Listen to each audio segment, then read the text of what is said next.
He did sell 10 million records, but Crack Fiends bought 10 million rocks. That don't mean crack is good. Don't mean nothing. Selling records don't mean nothing. The reason, I'm down with him because he's a brother and he's making his mail. But, however, he's diluting rap. You know what I'm saying? He's making something, he's playing that Sambo role, and the reason everybody's buying his record is because he's no threat, and everybody want to see Sambo dance. Les drôles de fréquentation de Jimmy. Jimmy. Il faudra avouer que tu as un peu de drôle de fréquentation, un peu. Quelqu'un qui a quand même, soi-disant, du sang afro qui coule dans ses veines. Il est quand même très marrant de voir les drôles de fréquentation de Jimmy Brooks. Parce que quand on critique, on met en avant un peu ce qu'on critique là. Parce que je vais me répéter, hein, ça n'a jamais été un combat entre deux gars juste qui se détestent. Ce truc de bif là, c'est beaucoup plus. Quand vous voyez même comment toute l'industrie, toute la culture afro, tout le truc s'est mis derrière Kendrick, ça va bien au-delà d'une bataille entre ces deux gars qui se détestent. Ce n'est pas ça. C'est que vous n'avez pas compris ce que je l'ai dit dans mon sujet sur Jimmy Brooks là, qui était sorti il y a de cela 6 mois, son sujet que j'avais fait sur lui. Vous n'avez pas compris ce que ce gars-là a représenté là. Il a représenté énormément. Et comment l'industrie a poussé ce mec.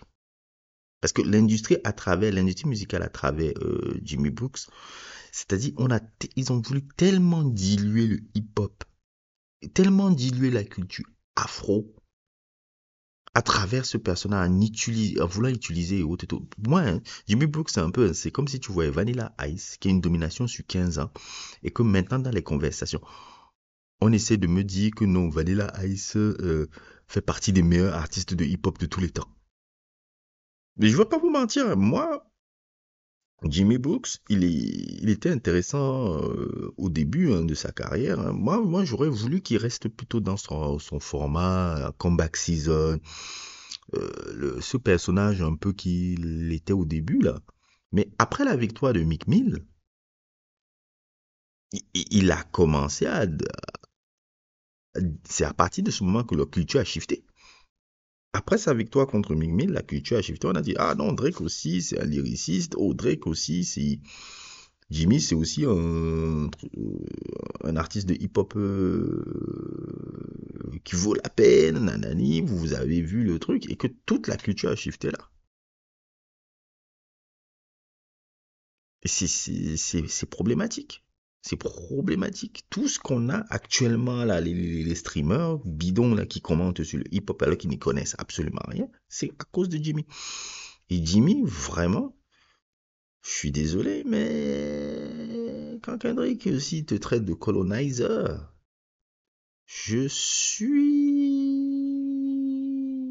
un peu en train de regarder ton truc et que je n'avais pas prêté attention à ta vidéo, la vidéo de Family Matters que tu avais fait. J'écoutais seulement la musique et les lyrics. Je n'avais pas pris attention à la vidéo de Family Matters que tu avais fait. Et quand je vois les associations bizarroïdes, qui ne datent pas d'hier, avec le monsieur que vous voyez apparaître là, qui est un monsieur particulier qui fait partie d'un gang de bikers qu'on appelle les Hell Angels. Ceux qui ont un peu une culture un peu sur les bikers et tout. Les Hell Angels, un peu, tu peux voir même un peu, il y a un film un peu qui parle de ces gars-là de manière, toute la Peter Fonda là, c'est un film de Roger Corman là, parce que toute la clique de Peter Fonda là, Peter Fonda, les hippies des années 70, là, ils ont plein de films comme ça, là. Wild Angels de Roger Corman, c'est un film qui parle beaucoup de ça, là. qui parle de ça, et surtout le film phare de cette génération-là, le film réalisé par et joué par Denis Hopper, toujours avec Peter Fonda aussi, Easy Rider. Ça parle beaucoup un peu de cette culture hippie, c'est pas un hippie qui avait une sorte de mouvement libre, parce que c'était un peu les enfants qui se rebellaient un peu contre le traditionnalisme un peu et qui venaient de sortir dont les parents étaient sortis de la guerre et tous ces trucs. Je sais pas, c'est un peu compliqué à expliquer. Et il y a beaucoup de films un peu sur cette jeunesse un peu particulière, jeunesse blanche particulière là, des bikers là. Dans ces bikers là, les bikers là sont pas forcément des cocos, des cocos qui sont très joyeux de côtoyer des négros, hein. Ah oui, hein, ou comme vous le voyez sur les articles là, les actes de racisme provoqués par des membres de Hell Angels, il y en a eu un paquet. Et Jimmy, dans un bif, tu nous fais une association avec ce gars-là. Qu'est-ce que ça dit de ta mentalité? J'ai pas l'impression que ce mec-là comprend vraiment.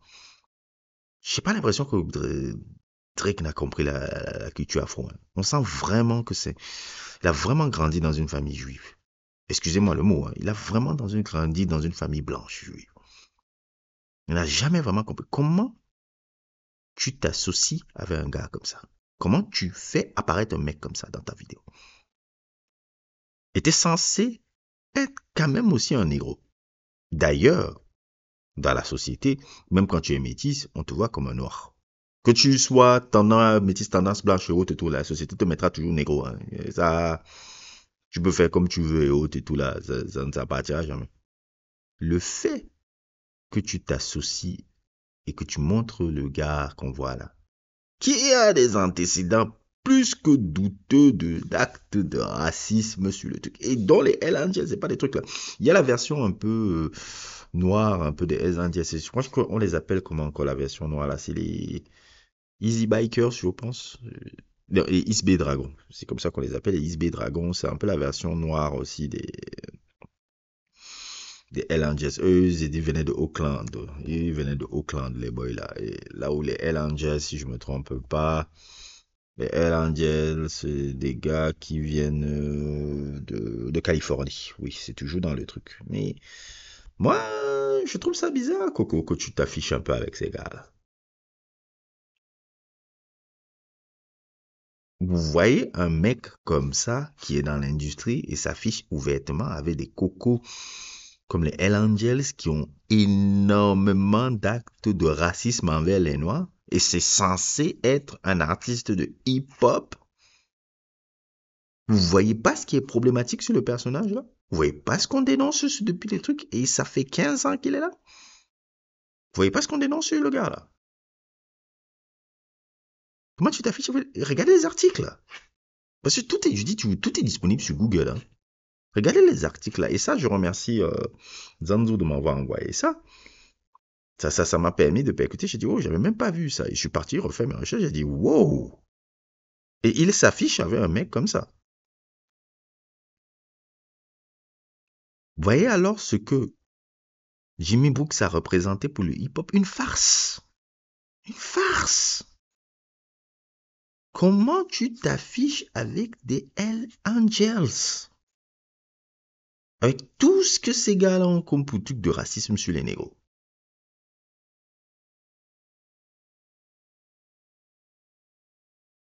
Moi, je vous dis, posez-vous les bonnes questions sur certains personnages. Maintenant, après tes Smollett Move, et après toutes tes conneries que tu es venu nous... Tu as appelé tes gars de UMG, là, de Universal Music Group, un peu, pour venir faire un peu, parce qu'il y a des rumeurs un peu que ces gars-là ont contacté Kendrick, parce qu'ils voyaient comment tu te fais fesser, et que comment... il y a d'autres partenariats qui sont en train de perdre. tu es parti appeler les gars de Universal Music Group un peu pour les dire que Kendrick doit s'excuser puisqu'il y a eu soi-disant un meeting un peu, ça c'est un peu le truc qui se raconte un peu. Il y a eu soi-disant un meeting entre les parties de Kendrick et les parties de Drake un peu pour essayer un peu de relativiser un peu tout le truc du beef. Ça c'est toujours les histoires de politique de Jimmy. Jimmy, chaque fois qu'il perd, il essaie toujours d'essayer de changer la narrative là parce que là, il a perdu la narrative du net. Il a perdu sa plus grande arme. Sa plus grande arme pendant longtemps, c'était je dois contrôler toujours la narrative d'Internet. J'arrive à contrôler la narrative du net. Et quand il contrôle la narrative du net, il contrôle surtout la narrative de la jeune génération. Pas trop connaisseur de hip-hop sur ça. Maintenant, Kendrick l'a tué sur ça. Parce que c'était ça souvent qui me faisait peur là dans les bifs avec Drake. C'était pas le fait que Drake Kendrick, c'est pas ça où j'ai peur. Ce que j'avais peur, c'est toujours sa façon très très pernicieuse et très dangereuse de toujours manipuler le net en son avantage. L'opinion du net en son avantage. Et là, ça n'a pas marché. Posez-vous, pour les fans qui sont de Jimmy, posez-vous les questions de voir un gars comme ça là qui s'associe avec les personnages que je joue. Moi, je vous pose des questions. Comment tu peux t'associer avec un gars comme ça? Et tu es soi-disant un gars qui fait du hip-hop. Bref, en espérant que ça fait que tu dégages pour de bon. N'hésitez pas à liker, n'hésitez pas à vous abonner et à plus pour d'autres aventures.